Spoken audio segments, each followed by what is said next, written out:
Professor Whitmore slapped a piece of chalk against the blackboard and drew the final symbol beneath the problem. "No one in this room can solve it," he said, and the Harvard lecture hall burst into nervous laughter. An HOA notice sat folded inside my backpack because that morning someone had taped it over my mother's apartment door, covering my name, my scholarship mail, and the only address I had used to enter this competition. If that notice triggered a residency review, my school district placement, travel grant, and tomorrow's math showcase could all fall apart before breakfast. What they did not understand was simple. I had spent 6 months reading the old Putnam archive, the correction notes, and the unpublished proof record hidden in the library system no one else had opened. The chalk squeaked again. White dust floated under the ceiling lights. Professor Whitmore stepped back from the board with a smile that made the room feel smaller. "Anyone who solves this," he said, "can take my seat for the rest of the lecture." More laughter moved through the rows. Students leaned toward each other. Phones lifted. A camera near the aisle blinked red. I sat in the last row with my notebook balanced on one knee. My palms smelled faintly like bus metal and pencil lead. I was 17, black, wearing the only button-down shirt I owned, still damp at the collar from walking through morning rain. Nobody had asked my name when I entered. The student volunteer at registration had looked past me twice before handing me a visitor badge.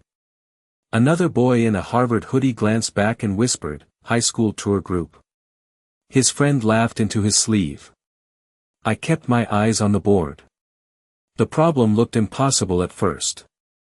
That was the trick. It was written to look like a wall. A clean one. Smooth. Tall.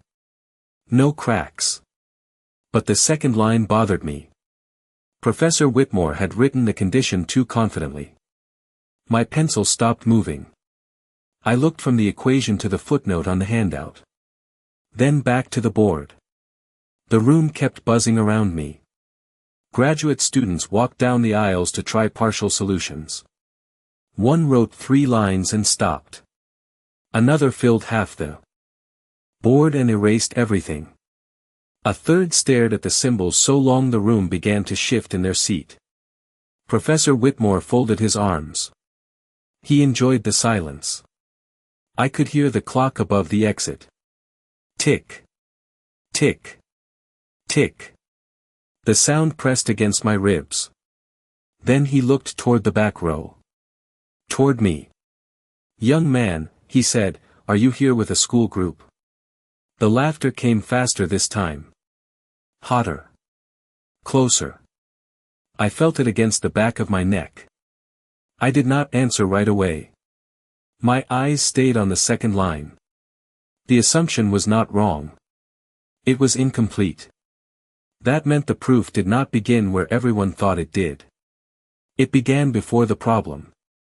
My pencil moved again. 3 symbols. Then 5. Then one substitution from a correction note I had copied months earlier at the public library. The page in my notebook seemed to brighten under the lights. The room was still laughing when I saw the opening. I raised my hand. Professor Whitmore stopped smiling. Then the chalk broke in his fingers. The broken piece of chalk hit the tray beneath the board with a sharp click. The sound cut through the laughter for a moment. Professor Whitmore looked at me. Not long. Just long enough to notice that my hand was still raised. A graduate student near the front turned around in his seat. Then another. The room began shifting its attention toward the back row. I could feel it moving across the lecture hall like a change in weather. "You believe you have something?" the professor asked. A few people smiled. One student actually laughed out loud. I lowered my notebook onto the desk in front of me. "I think the second condition changes the proof," I said. My voice sounded smaller than I wanted. The microphone above the stage carried every word anyway. More whispers spread through the room. The professor tilted his head slightly. "The second condition is standard." He spoke calmly. Confidently. The way someone speaks when they have explained the same thing for 20 years. I nodded. That is why everyone starts in the same place. The room grew quieter. Not silent. Just quieter. A girl near the aisle stopped typing on her laptop. Professor Whitmore studied me for a second. Then he gestured toward the board. Explain. Several students exchanged looks. One shook his head. Another leaned back with folded arms. I remained where I was. I need a minute. A few smiles returned. The professor checked his watch. Take your minute. The clock above the exit continued ticking. I looked down at my notebook. Pencil marks filled 3 pages now. Numbers. Symbols. Tiny corrections squeezed into the margins. My fingers tightened around the pencil. The page smelled faintly of graphite. I followed the same path again. Then again. Every line still held. A small detail near the bottom bothered me. I adjusted one step. The structure became cleaner. Stronger. A tiny opening appeared. My heartbeat slowed. That surprised me. The room felt less intimidating when the math started making sense. Another graduate student approached the board and attempted a different solution. He filled half a panel with equations.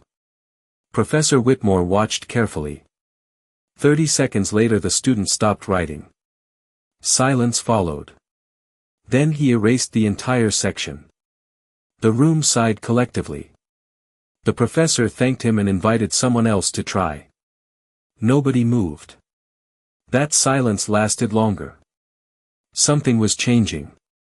I could feel it. Not in the problem. In the room.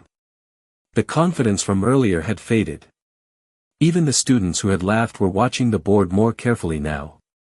I glanced toward the side aisle. A camera operator adjusted focus. The red recording light remained on. The event was being streamed to several partner schools. I knew that from the program flyer. The realization settled heavily in my chest. Whatever happened next would not stay inside this room. A volunteer carrying extra handouts stopped beside my row. He looked at my visitor badge. His eyes moved from the badge to my notebook. Then back again. He hesitated before walking away. Another small thing. But I noticed it. I always noticed it. Professor Whitmore stepped forward and tapped the second line of the problem with a fresh piece of chalk. This assumption is necessary, he said. Without it, the structure collapses. I stared at the symbols. Then at the footnote beneath them. Then at my notebook. The answer arrived so suddenly it almost felt physical.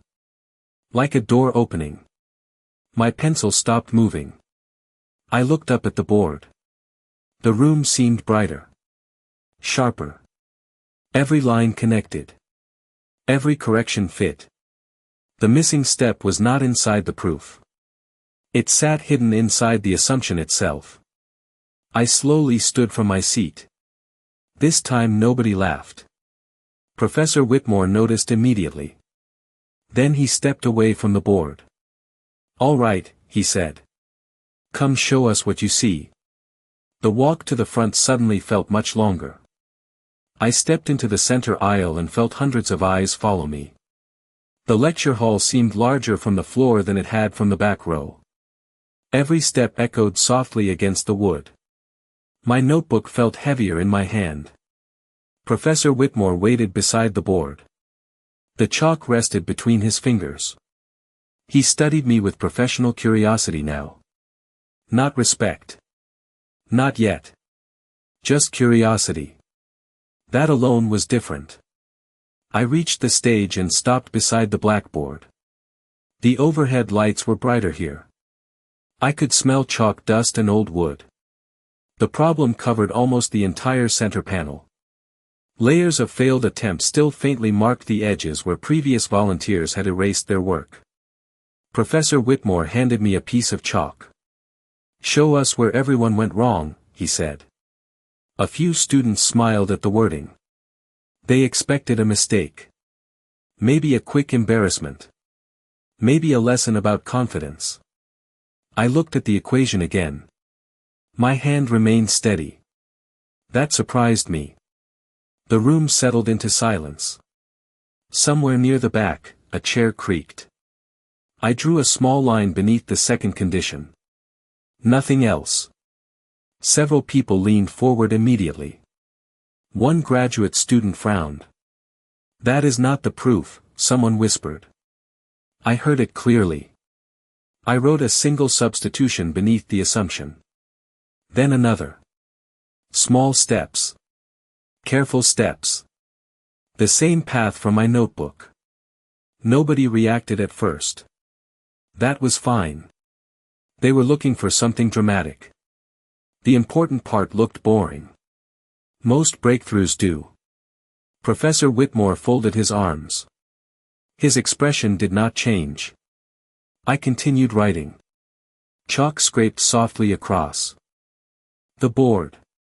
White dust gathered near my sleeve. 3 lines became 6. 6 became 9. Then I stopped. A professor seated near the front row narrowed his eyes. He pulled off his glasses and looked again. That caught my attention. The first crack had appeared. I moved 1 line higher and circled a symbol. This term does not behave the way the proof assumes, I said. My voice sounded stronger now. Only if you start here. I pointed at the condition. A murmur spread through the audience. Small. Uncertain. The professor in the front row sat forward. Another faculty member opened a notebook. The atmosphere shifted again. Nobody laughed. Nobody checked a phone. I heard pages turning. That was all. Professor Whitmore stepped closer to the board. His eyes followed each line carefully. He still looked unconvinced. But he was paying attention now. That mattered. I continued.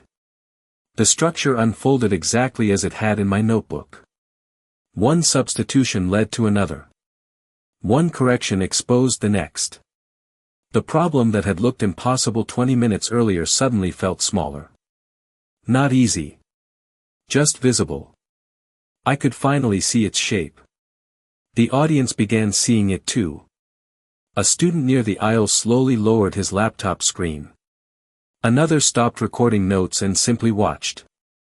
The room was changing faster now. I felt it with every line of chalk. Then I reached the step that had bothered me before. The dangerous step. The one where everything could collapse. I paused. The silence deepened instantly. Professor Whitmore noticed. Something wrong? He asked. I stared at the board. My heartbeat returned. Not from fear. From focus. The answer was there. I could almost touch it. Then I saw the missing connection. A tiny detail hidden inside a correction note from years earlier. I wrote 2 more symbols. The professor in the front row suddenly sat upright. His eyes widened. He whispered something to the colleague beside him. Both looked back at the board. Professor Whitmore noticed their reaction.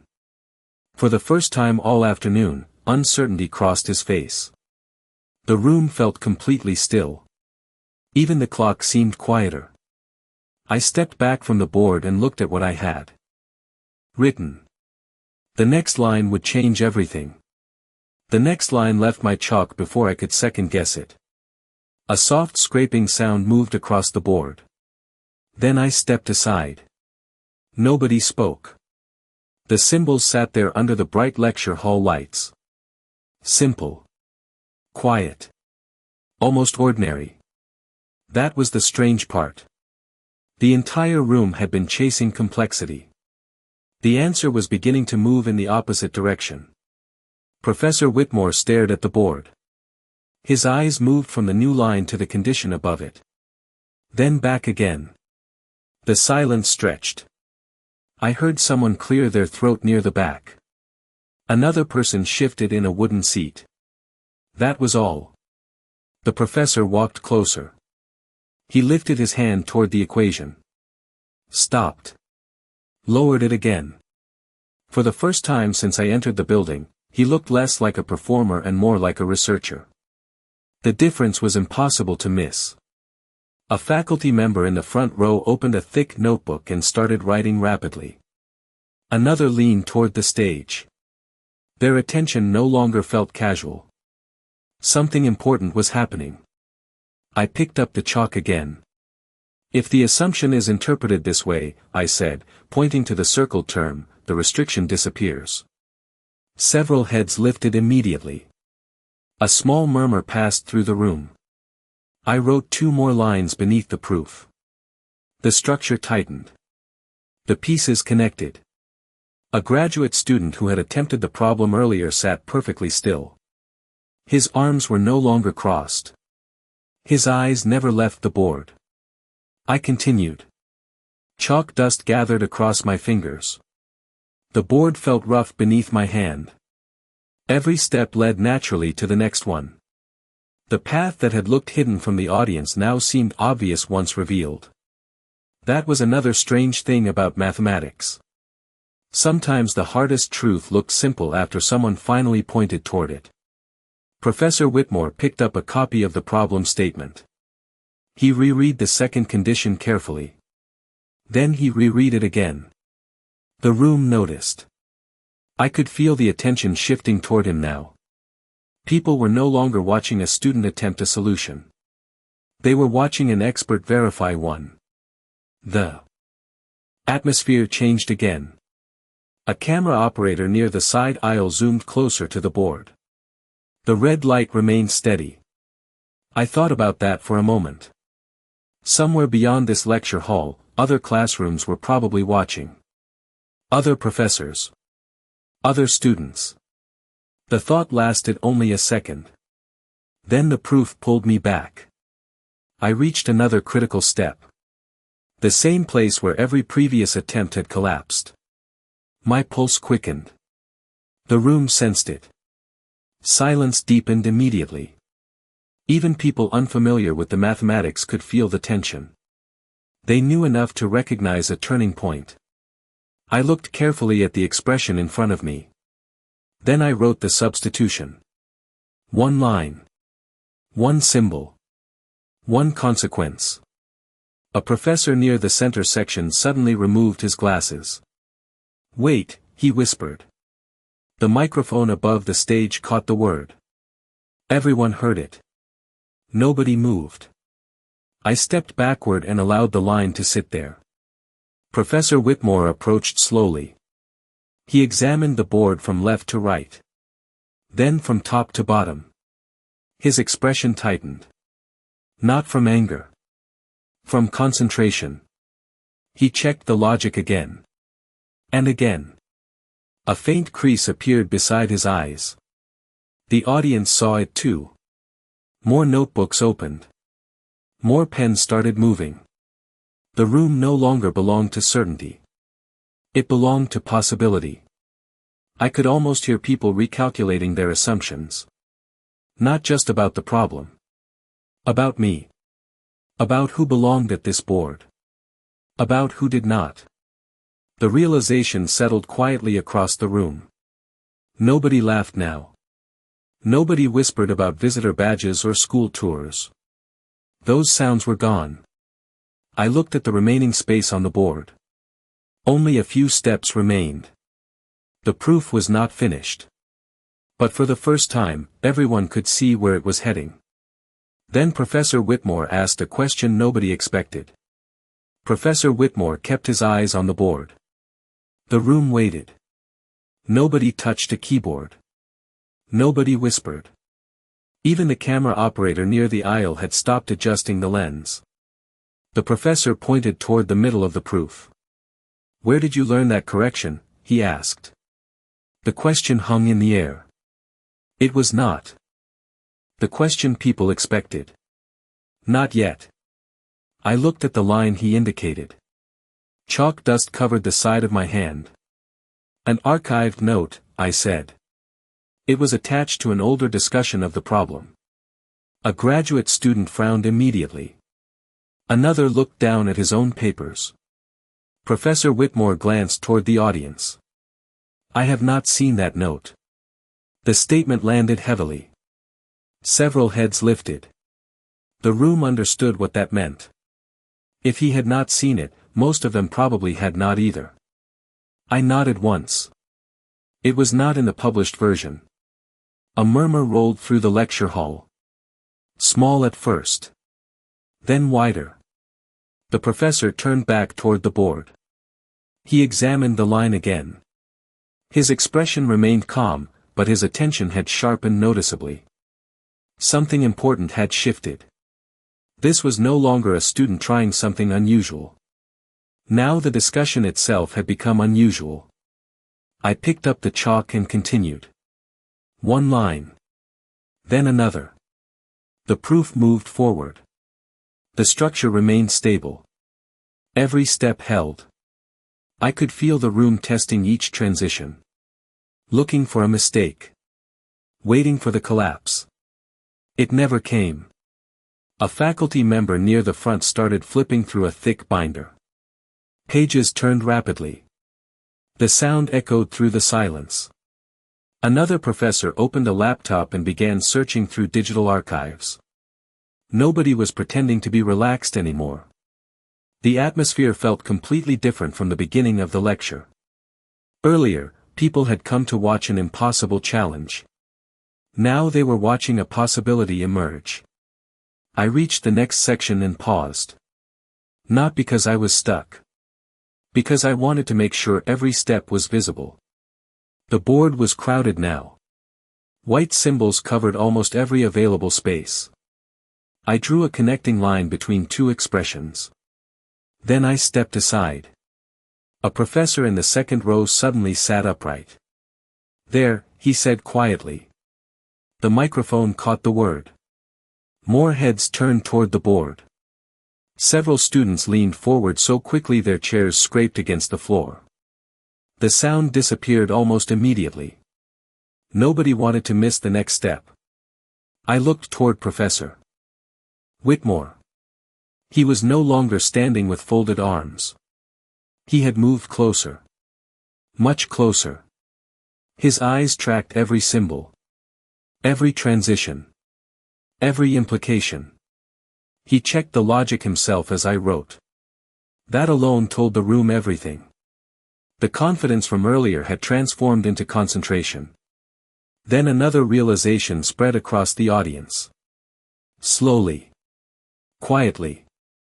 If the proof continued holding together, the conclusion would affect more than this lecture. It would affect articles, notes, discussions, and assumptions that had existed for years. The weight of that possibility settled over the room. I could feel it. The air itself seemed heavier.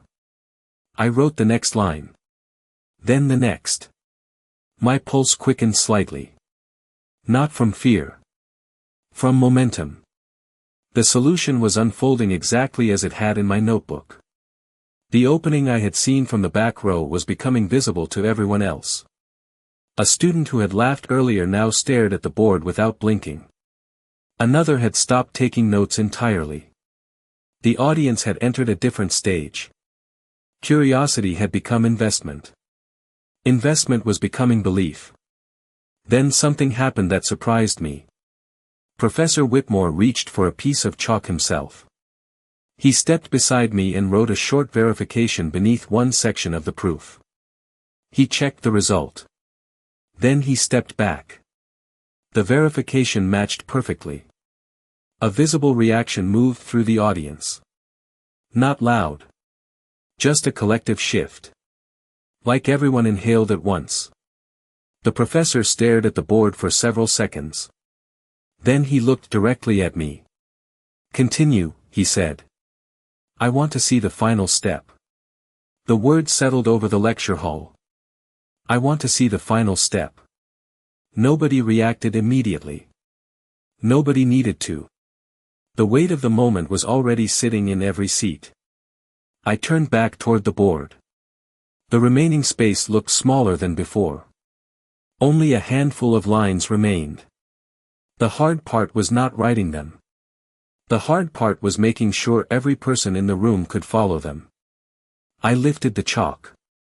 My fingers were white with dust now. The board carried layers of work from professors, graduate students, and researchers. Yet the last section belonged entirely to possibility. I wrote the next expression carefully. The chalk clicked once against the board. Then again. The sound seemed louder than before. A student near the front adjusted his glasses. Another leaned so far forward his notebook nearly slipped from the desk. Nobody wanted to miss anything. I connected the final substitution to the verification Professor Whitmore had written moments earlier. The structure locked into place. One consequence followed naturally from the previous line. Then another. The proof was no longer fighting itself. It was moving. Smoothly. Inevitably. I stepped slightly to the side. A professor in the second row immediately stood. He did not say anything. He simply stared at the board. The room noticed. Several heads turned toward him before returning to the equations. The silence deepened. I could hear the air conditioning above the stage. A low mechanical hum. Steady. Constant. The kind of sound people ignore until everything else becomes quiet. Professor Whitmore followed the final section with intense concentration. He held the chalk loosely at his side. Not as a lecturer anymore. As a mathematician. As someone trying to understand something important before it disappeared. I continued writing. Another line. Another connection. Then I reached the final transition. The room seemed to hold its breath. The conclusion sat only inches away. Yet I paused. Not for dramatic effect. For accuracy. I checked every symbol one more time. The same way I had checked them in my notebook. The same way I had checked them sitting alone in library corners after school. Every step held. Every assumption matched. Every correction aligned. Confidence arrived quietly. I wrote the final line. The chalk stopped moving. Then the room became completely still. Not silent in the ordinary sense. Still. Nobody shifted. Nobody whispered. Nobody coughed. Hundreds of people stared at the board. The conclusion sat there beneath the proof. Clean. Direct. Unavoidable. I lowered the chalk and stepped back. A few seconds passed. Then 10. Then 15. Nobody spoke. Professor Whitmore moved first. He approached the board and began reading from the very beginning. Slowly. Methodically. The audience watched him instead of the equations now. His eyes traveled line by line. Every few moments he stopped and checked a transition. Then continued. The tension inside the room changed shape. Earlier everyone had been waiting for a mistake. Now they were waiting for confirmation. The difference mattered. I stood quietly beside the stage. My heartbeat felt surprisingly calm. The work was finished. Whatever happened next belonged to the room. Professor Whitmore reached the final line. He stared at it for several seconds. Then he looked back toward the beginning and followed the argument once more. A professor near the center section nodded slowly. Another faculty member closed his notebook and folded his hands. The graduate student who had attempted the problem first looked completely stunned. The audience could see all of it. Every reaction. Every realization. Then Professor Whitmore placed his chalk on the tray.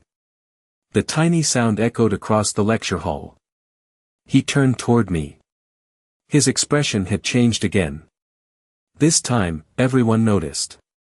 Professor Whitmore looked at me for several long seconds before speaking. The lecture hall remained completely still. His eyes moved briefly toward the board and then back toward me. I could see the calculations continuing behind his expression. The audience waited. Nobody wanted to interrupt whatever was happening inside that silence. Then he nodded once. It was a small movement. Barely noticeable. Yet it changed the entire room. A professor near the front released a breath he had been holding. Another slowly leaned back in his chair. The tension did not disappear. It transformed. "Your logic is consistent," Professor Whitmore said. His voice carried clearly through the hall. The words landed heavily. Several students immediately turned toward one another. Quiet whispers began. Not mocking whispers. Curious ones. I stood beside the board and listened. Chalk dust still covered my fingers. My notebook remained on the small desk near the stage. For the first time all afternoon, nobody seemed interested in the visitor badge hanging from my neck. Professor Whitmore turned back. Toward the proof. "There is something I want to examine further," he said. The room became quiet again. He pointed toward one section near the middle. "This transition changes more than the conclusion." A faculty member near the center row nodded immediately. Another professor opened his notebook again. Pens began moving across paper. The discussion had entered a new phase. The proof was no longer simply being verified. People were beginning to explore its implications. I watched them carefully. Earlier, many of these same people had been waiting for me to fail. Now they were following my work line by line.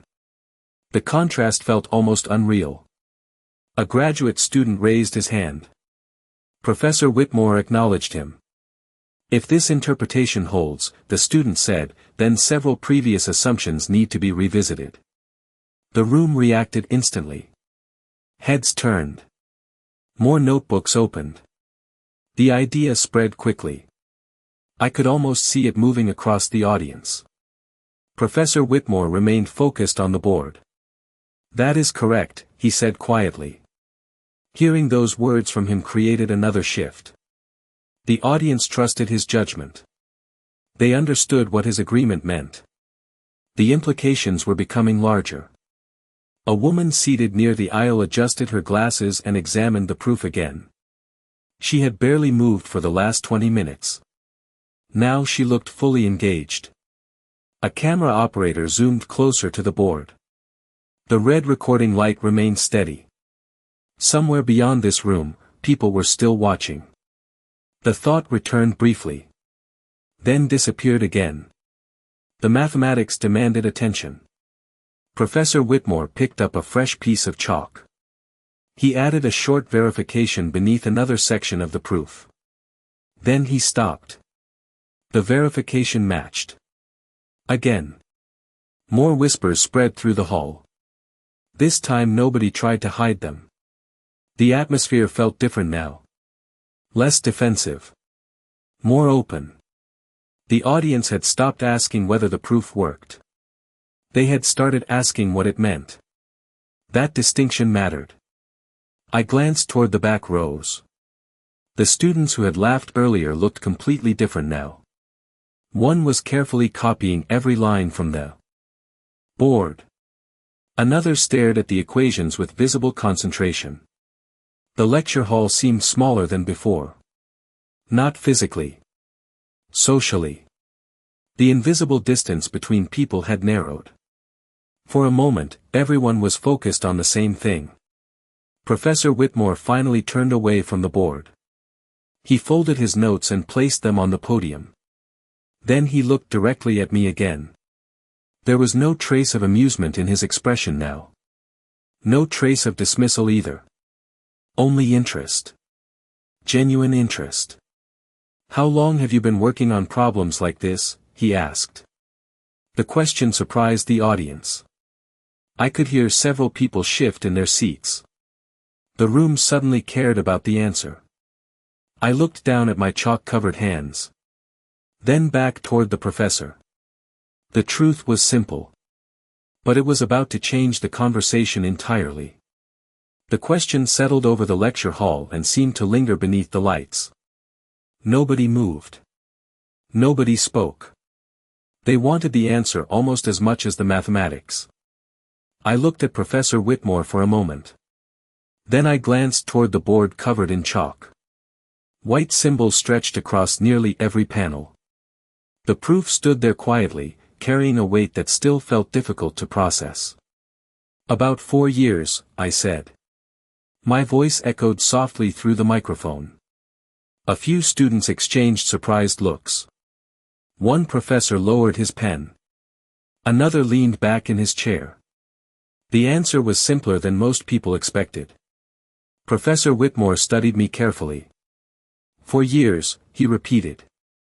And where did you study? A small ripple moved through the audience. Everyone seemed to assume the same thing. A private academy. An elite summer program. Some famous mentor. I could almost see the assumptions forming. Mostly at the public library, I said. Silence followed immediately. Real silence.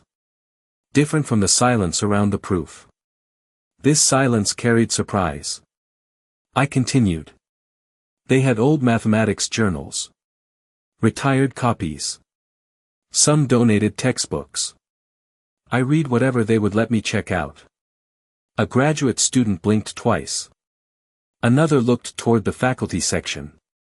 Several professors remained completely still. The room had expected complexity. The truth sounded ordinary. That made it more powerful. Professor Whitmore folded his hands. You learned advanced theory from library archives? I nodded. And correction notes. A faint smile appeared at the corner of my mouth. People forget to read those. A few quiet laughs spread through the audience. Not mocking laughter. Something warmer. The atmosphere softened slightly. For the first time all afternoon, I felt the room leaning toward me rather than away from me. Professor Whitmore looked back at the board. Apparently they do. More laughter followed. Even some faculty members smiled. The tension eased. Yet something deeper remained beneath it. Curiosity. Respect. The conversation had moved beyond the proof now. Students wanted to understand how someone sitting unnoticed in the last row had arrived at this moment. A young woman near the front raised her hand. The professor acknowledged her. Did you always know you wanted to study mathematics? She asked. I looked down briefly at my chalk-covered fingers. A memory surfaced. Late evenings. Library lights. Worn pages. Long bus rides home. I liked that numbers did not care who you were, I said. The room grew quiet again. If something was true, it stayed true. Nobody reacted immediately. Then several people nodded. One professor removed his glasses and rubbed his eyes thoughtfully. Another wrote something in a notebook.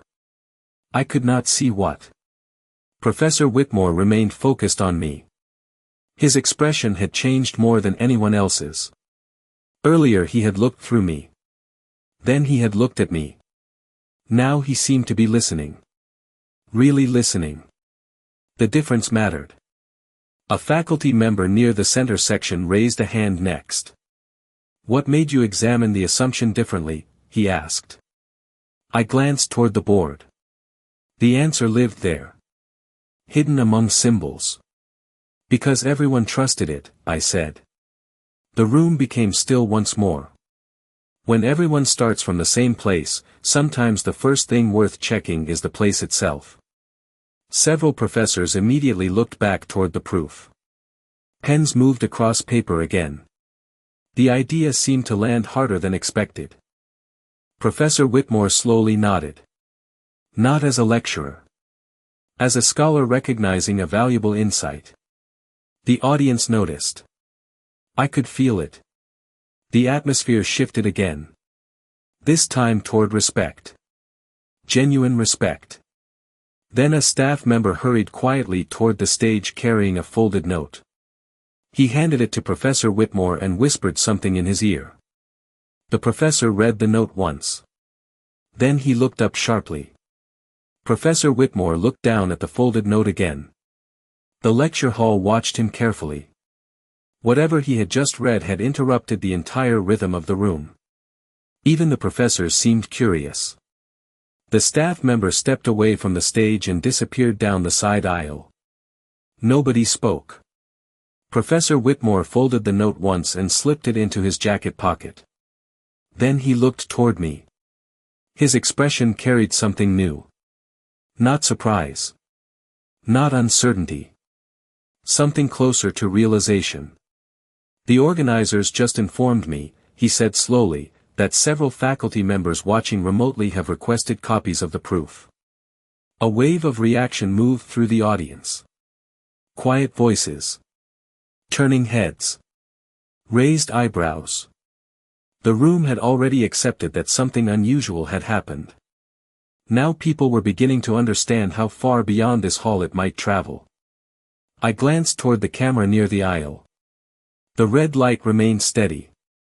Somewhere beyond these walls, other mathematicians were reviewing the same lines of chalk. The thought felt strange. The proof had existed in a notebook resting on my lap less than an hour earlier. Now it was spreading. Professor Whitmore turned toward the audience. 3 universities have already contacted the event coordinators. The room reacted again. This time louder. Several students exchanged looks. One graduate student let out a low whistle before catching himself. A faculty member smiled despite trying not to. The atmosphere had shifted completely. Earlier the audience had expected a demonstration. Then they expected a mistake. Then they expected a lesson. Now nobody seemed certain what to expect next. I understood the feeling. I was not certain either. Professor Whitmore walked toward the board. And looked at the proof once more. The white symbols seemed almost ordinary now. Yet the room kept returning to them. The mathematics had become a focal point for something larger. Recognition. Opportunity. Respect. The things hidden behind equations. A professor seated near the center section raised his hand. Has anyone published this interpretation before? He asked. The question immediately captured everyone's attention. Professor Whitmore considered it carefully. Not to my knowledge. Another silence followed. Different this time. Heavier. The audience understood the implication. If that answer was correct, then the discussion had moved beyond solving a challenge problem. The room was now considering originality. I looked at the board again. The thought made my pulse quicken. A student near the front began searching through online journals. Another opened a research database on her laptop. The glow from screens reflected faintly across faces throughout the hall. Everyone seemed to be checking something. Verifying something. Connecting pieces. The energy felt alive. Professor Whitmore returned to the podium. His notes remained untouched. The lecture he had planned no longer mattered. The event had become something else entirely. He looked at me for several seconds. Marcus, he said. Hearing my name through the microphone felt unusual. Earlier I had been the visitor in the back row. The kid people assumed was with a school tour. Now the entire room listened when my name was spoken. The contrast settled quietly inside me. Do you still have the notebook? He asked. I nodded and picked it up from the desk beside the stage. The worn cover looked out of place beneath the bright lights. Several pages stuck out from the edges. Pencil marks filled nearly every available space. Professor Whitmore looked at it carefully. Not the way someone examines an object. The way someone examines evidence. Years of work compressed into paper and graphite. The room watched closely. A faculty member near the aisle stood and stepped forward for a better look. Then another. The audience could feel another turn approaching. Not because anyone announced it. Because the room itself had changed. Curiosity was no longer enough. People wanted to know what else might be inside those pages. Then Professor Whitmore asked to see the notebook. I handed the notebook to Professor Whitmore. For a moment he did not open it. He simply held it in both hands and looked at the worn cover. The audience watched closely. The notebook looked ordinary. Bent corners. Faded cardboard. Pages swollen from years of use. Nothing about it suggested the attention it was receiving. Then he opened it. The lecture hall became silent again. He turned the first page carefully. Pencil notes covered nearly every inch of paper. Margins were filled with symbols. Small corrections appeared between lines. References connected one page to another with arrows and handwritten reminders. Professor Whitmore examined the pages slowly. Not because he was searching for something specific. Because there was too much to absorb at once. A faculty member stepped closer to the stage. Then another. Soon several professors stood near the front row trying to see inside the notebook. Nobody seemed embarrassed about it. Curiosity had completely replaced distance. I remained beside the board and watched. The atmosphere felt unreal. A few hours earlier, nobody in this room knew my name. Now some of the most respected academics in attendance were studying pages I had written at library tables after school. Professor Whitmore turned another page. Then another. Occasionally he paused. Sometimes he traced a line with his finger. Once he stopped and reread an entire section before continuing. The audience noticed every reaction. A graduate student near the front whispered to the person beside him. Neither took their eyes off the notebook. How many notebooks are there? Professor Whitmore asked without looking up. The question surprised me. 7, I said. Several people reacted immediately. A few eyebrows rose. One professor looked directly at me. 7, he repeated quietly. I nodded. That one is the newest. The room grew still again. The implication settled over the audience. 7 notebooks meant years of work.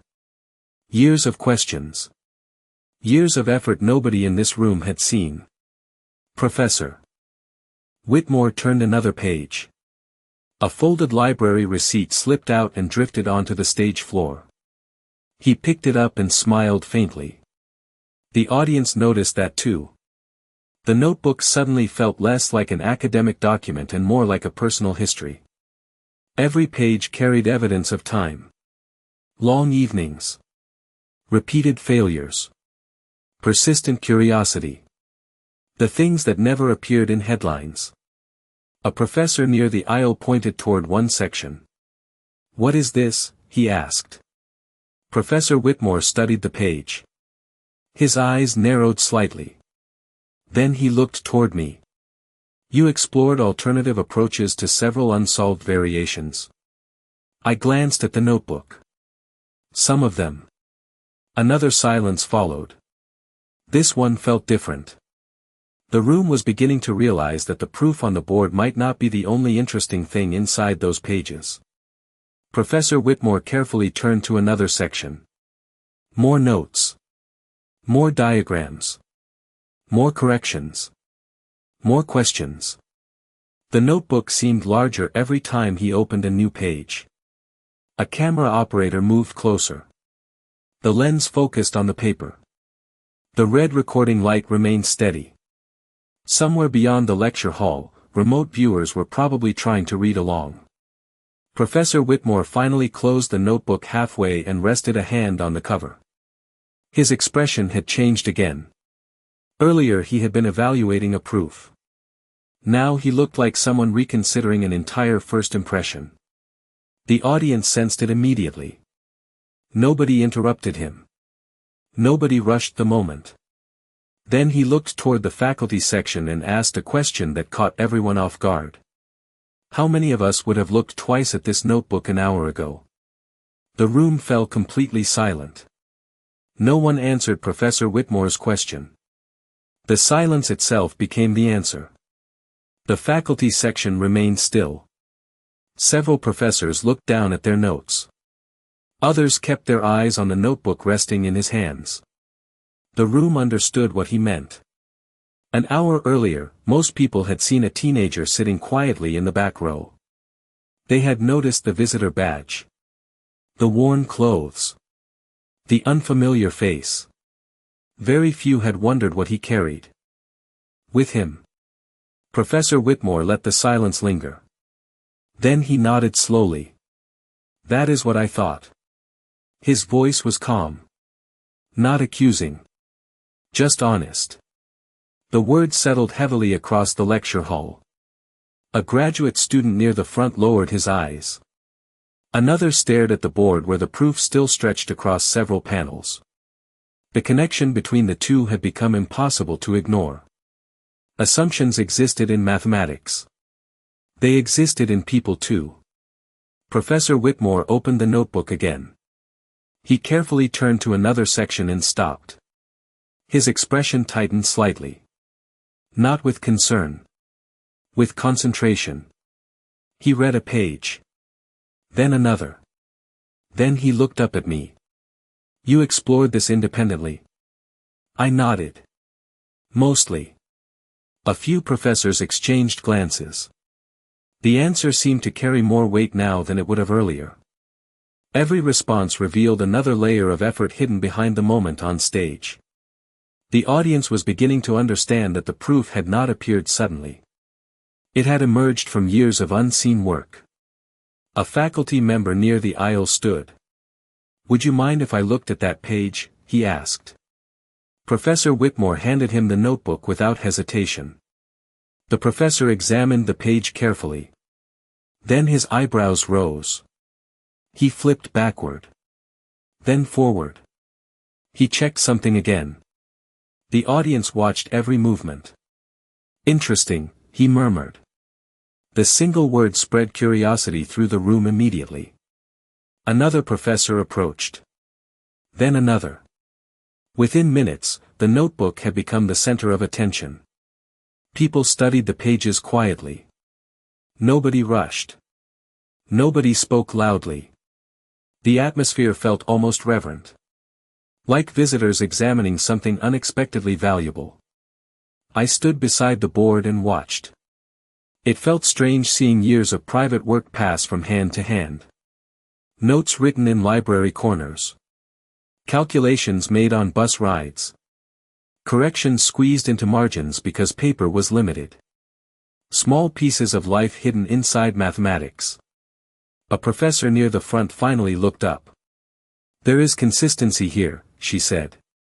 "The thinking is disciplined." Several colleagues nodded. The compliment sounded simple. Yet it carried unusual weight coming from someone with decades of experience. Professor Whitmore listened carefully. Then he turned toward the audience. "Talent attracts attention," he said. "Persistence creates results." Nobody interrupted. The room remained focused on him. "What you are seeing today is not luck." He gestured toward the notebook. "It is preparation." The statement landed deeply. Many students straightened in their seats. Pens moved across notebooks again. This time they were not recording equations. They were recording ideas. Lessons. Realizations. The lecture had transformed completely from where it began. Professor Whitmore returned his attention to me. His expression softened slightly. "Marcus, what are your plans after graduation?" The question immediately captured the room. Several students looked directly at me. Even the faculty members seemed interested. I hesitated for a moment. Not because I lacked an answer. Because the answer suddenly felt smaller than the room around it. "College," I said simply. A few quiet smiles appeared. The response sounded ordinary. Yet after everything that had happened, nobody heard it as ordinary. Professor Whitmore nodded once. Then he glanced toward the folded note still resting in his pocket. Something about that glance caught my attention immediately. Another conversation was waiting just beyond this moment.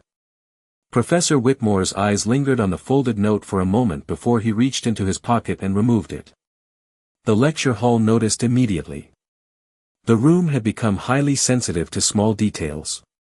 Every glance mattered. Every pause carried meaning. He unfolded the paper carefully and read it once more. Then he looked toward me. The audience followed his gaze. The atmosphere felt different now. Less like a lecture. More like a turning point. I received this during the proof, he said. His voice remained calm. I wanted to wait before mentioning it. The room became quiet. Several professors leaned forward. Students stopped writing. The note rested between his fingers. Representatives from multiple universities have been watching this event. A ripple moved through the audience. Not surprise exactly. Most people already suspected something similar. Still, hearing it spoken aloud made it real. Professor Whitmore continued. A number of them have requested copies of the proof and access to the supporting work. He lifted the notebook slightly. The audience looked toward it again. The worn cover seemed even more significant now. Years of effort sat inside those pages. Years that nobody had noticed until today. A faculty member near the front smiled faintly. Another nodded.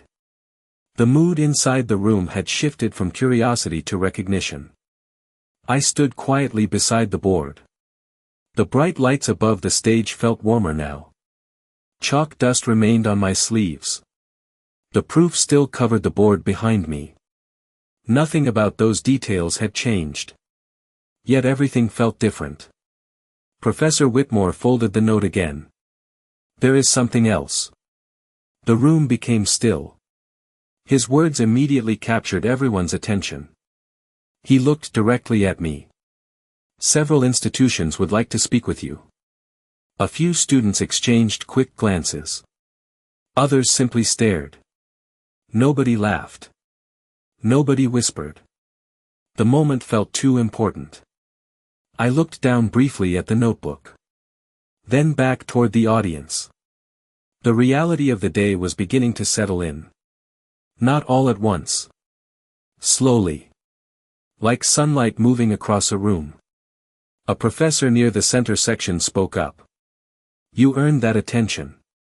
The statement was simple. Yet it carried unusual weight. Others nodded in agreement. Professor Whitmore listened quietly. Then he turned toward the audience. Today should remind all of us of something important. The room focused on him immediately. Potential does not announce itself. Silence followed. Nobody interrupted. It does not arrive with perfect credentials or ideal circumstances. Several faculty members lowered their eyes thoughtfully. Students continued listening. Sometimes it sits quietly in the back row. The words settled gently across the lecture hall. They were not dramatic. They did not need to be. Their truth gave them power. I glanced toward the upper rows. Earlier those seats had felt very far away. Now the room felt connected in a way it had not before. The distance between people seemed smaller. A graduate student approached the stage and extended his hand. Congratulations, he said. Others followed. One professor. Then another. Simple gestures. Respectful gestures. No speeches. No performance. Just acknowledgement. The kind that feels genuine because it arrives quietly. Professor Whitmore eventually handed the notebook back to me. His expression held none of the certainty from the beginning of the afternoon. It held something better. Humility. He looked at the proof one final time. Then toward me. I am glad you raised your hand, he said. The room remained silent for a second after he spoke. Nobody seemed eager to break the moment. Then the audience slowly began to stand. And one final surprise was still waiting. The audience rose slowly at first. Then row after row followed. The sound of chairs moving across the lecture hall floor spread like a wave. Nobody had been asked to stand. Nobody had been prompted. It simply happened. I looked across the room and saw professors, graduate students, visitors, and faculty members on their feet. The applause started quietly. Then grew stronger. Not explosive. Not theatrical. Steady. Genuine. The kind of applause that comes from respect rather than excitement. I stood beside the board and listened. The proof remained behind me. The notebook rested in my hands. For a moment, neither seemed real. Professor Whitmore remained standing near the podium. He looked across the audience before turning toward me. There was a faint smile on his face. Not the confident smile from the beginning of the lecture. Something humbler. More thoughtful. The applause continued for several seconds. Then gradually faded. The room settled again. Nobody seemed eager to leave. It felt as if everyone understood they had witnessed more than a mathematics demonstration. They had witnessed assumptions being challenged in real time. A faculty member near the front approached the stage. Then another. Business cards appeared. Names were exchanged. Questions followed. Conversations began forming in small groups. The atmosphere felt warm now. Open. The distance that had existed earlier in the day had disappeared almost completely. Professor Whitmore waited until the crowd thinned slightly. Then he stepped closer. "There is one last thing," he said quietly. I listened. "Do not let today become the destination." His voice carried the calm certainty of experience. "Let it become the beginning." I nodded.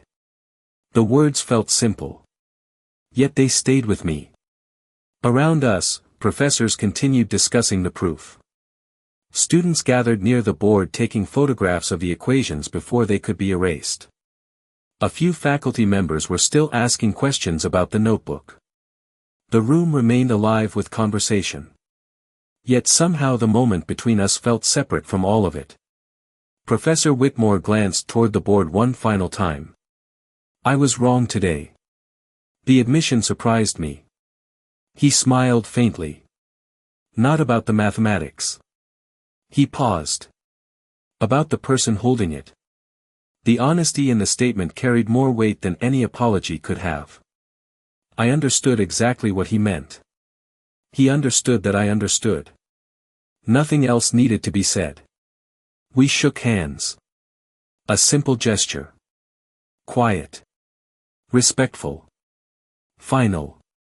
The bright lights above the stage reflected softly against the blackboard. Chalk dust still lingered near the tray below the equations.